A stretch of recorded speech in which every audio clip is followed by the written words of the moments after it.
இந்த நிகழ்ச்சியில் கலந்து கொண்டிருக்கின்ற சான்றோர் பெருமக்கள், ஆசிரிய பெருந்தகைகள், பெற்றோர்கள், மாணவ செல்வங்கள் அனைவருக்கும் எனது நன்றியை தெரிவித்துக் கொள்கின்றேன், வணக்கத்தை தெரிவித்துக் கொள்கிறேன். இந்த நிகழ்ச்சி நடக்கிறது மாணவர்கள் நம்முடைய பண்பாடு, நம்முடைய ஒழுக்கம் இதெல்லாம் தெரிஞ்சுக்கணும் அப்படிங்கிறதுக்காக தான். சித்தர்கள் இதெல்லாம் சொல்லி வச்சுருக்காங்க, அவர்களுடைய இலக்கியம் மூலமாக தெரிஞ்சுக்கலாம். அதோடு கூட இன்றைக்கி திருக்குறள் போட்டியெல்லாம் வச்சுருக்கோம். நம்ம எதையுமே படிக்க வேண்டாம், திருக்குறளை மட்டும் படித்தா நம்ம மனுஷனாக வாழ முடியும். அதில் சில திருக்குறளை மட்டுமே ஃபாலோ பண்ணால் போதும், அதை நடைமுறை கொண்டால் போதும், நம்ம மனுஷனாக மாறலாம். எனக்கு எந்த திருக்குறளுமே தெரியாது, ஒன்றே ஒன்று தான் தெரியும். அந்த ஒரு திருக்குறள் என்னன்னா, மனத்துக்கண் மாசிலன் ஆதல் அனைத்து அரண். இந்த ஒரு திருக்குறள் படி நடந்துட்டோம்னா நம்ம மனுஷனாக இருக்கலாம். வேறு எந்த திருக்குறளுமே தேவையில்லை, இந்த ஒரே ஒரு திருக்குறள், இதுதான் அடிப்படை.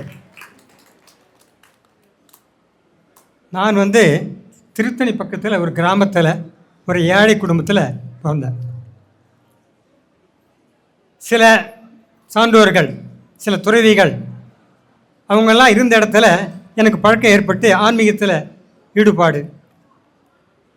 அதன் மூலமாக சைவத்திலையும் தமிழையும் ஈடுபாடு இப்போது முழுக்க முழுக்க தமிழ் தான் அப்படிங்கிற மாதிரி இது பண்ணிகிட்டு இருக்கேன்.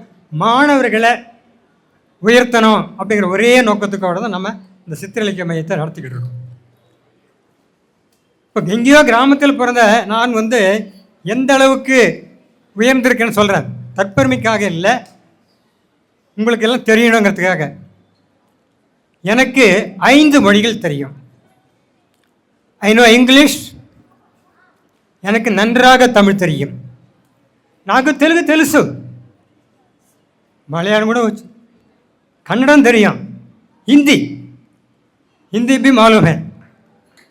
இது மாதிரி எங்கேயோ ஒரு கிராமத்தில் பிறந்தவனுக்கு 5 மொழி எப்படி தெரிஞ்சுது? ஒன்றும் இல்லை, 15 நிமிஷம் நம்ம ஐயா சேது ஐயாவும் சொன்னாங்க, முதல்வரும் சொன்னாங்க, கொஞ்சம் கஷ்டப்பட வேண்டி இருக்கேன்னு சொல்லிட்டு. சில சமயம்லாம் பார்த்துருக்கேன், சில மாணவர்கள் 10வது படிச்சிருக்காங்க, ஆனால் தெரியாமல் இருக்காங்க, தமிழ் எழுத்துக்கள் தெரியாமல். ரொம்ப வருத்தமாக இருந்தது. என்னோட அண்ணனோட மகள் 10வது படித்து என் வீட்டுக்கு வந்தால், சரி என்னன்னு சொல்லிட்டு சும்மா கேட்டு பார்க்கலாம் சொல்லி கேள்வி கேட்டால் பதிலே சொல்லலை. அதுக்கு என்னென்னா எழுத்த தெரியலை அப்படிங்கிற அளவு தெரிஞ்சுது. நானும் தெரியாமல் கொஞ்சம் எழுதினா முடியும். ஒரு நாளைக்கு 15 நிமிடங்கள் ஒரு மொழிக்காக நீங்கள் செலவு செய்தால் ஒரு மொழியை கற்றுக்கொள்ளலாம். 5 நிமிடங்கள் படியுங்கள், 10 நிமிடங்கள் எழுதுங்கள், நீங்கள் ஒரு மொழியை கற்றுக்கொள்ள முடியும். தொடர்ந்து செய்யுங்க, ஒரு புதுசாக ஒரு மொழியை கற்றுக்கலாம். அதனால் இந்த சித்திர இலக்கிய மையத்தின் நினைவாக உங்களுக்கு சொல்லுவது, நீங்கள் உழைத்தால் உயரலாம். புரியுங்களா? இதே போல் தான் நிறைய ஸ்டூடெண்ட்ஸு கெமிஸ்ட்ரி ரொம்ப கஷ்டமாக இருக்குது அப்படின்னு சொல்கிறாங்க. எப்படி நம்ம ஏபிசிடி தெரியலனா இங்கிலீஷ் கற்றுக்க முடியாது, பேச முடியாது. அதே போல் நீங்கள் கெமிஸ்ட்ரி படிக்கணும்னா முதல்ல நீங்கள் எலிமெண்ட்ஸ் நேம் தெரியணும். எலிமெண்ட்ஸ் நேரமே தெரியலைன்னா கெமிஸ்ட்ரி எப்படி தெரிஞ்சிக்க முடியும்? அதனால் மொத்தத்தையுமே 108 அவ்வளோ எலிமெண்ட்ஸ் இல்லை, ஒரு 50 எலிமெண்ட்ஸ் தெரிஞ்சுக்கிட்டால் நீங்கள் கெமிஸ்ட்ரியில் இதுவாகிடலாம். இப்போ நான் ஒரே ஒரு சாதாரணமாக ஒன்று சொல்கிறேன், தமாஷை சொல்லி நான் இது முடிக்கிறேன். இப்போது ஃப்ளோரின், குளோரின், புரோமின், ஐடுன்னு சொல்லிட்டு இருக்குல்ல, இதுக்கு ஒரு குழு கொடுக்குறாங்க. என்னது? First class biryani. இன்றைக்கி சாப்பிட்ருக்கோம்ல, ஃபஸ்ட் கிளாஸ் பிரியாணி, ஐயோ அட்டகாசம்.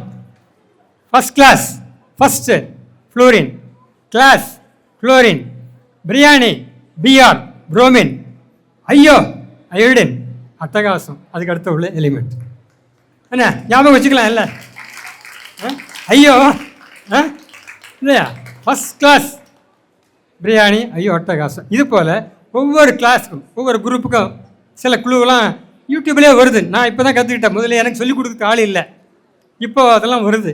அதுபோல் நீங்கள் தமிழையும் கற்றுக்கணும், மற்றது இது பண்ணும்பொழுது தினம் ஒரு 15 நிமிஷம் புதுசாக நீங்கள் கற்றுக்கலாம். இந்த செய்தியோடு விடைபெறுகின்றேன். நன்றி, வணக்கம்.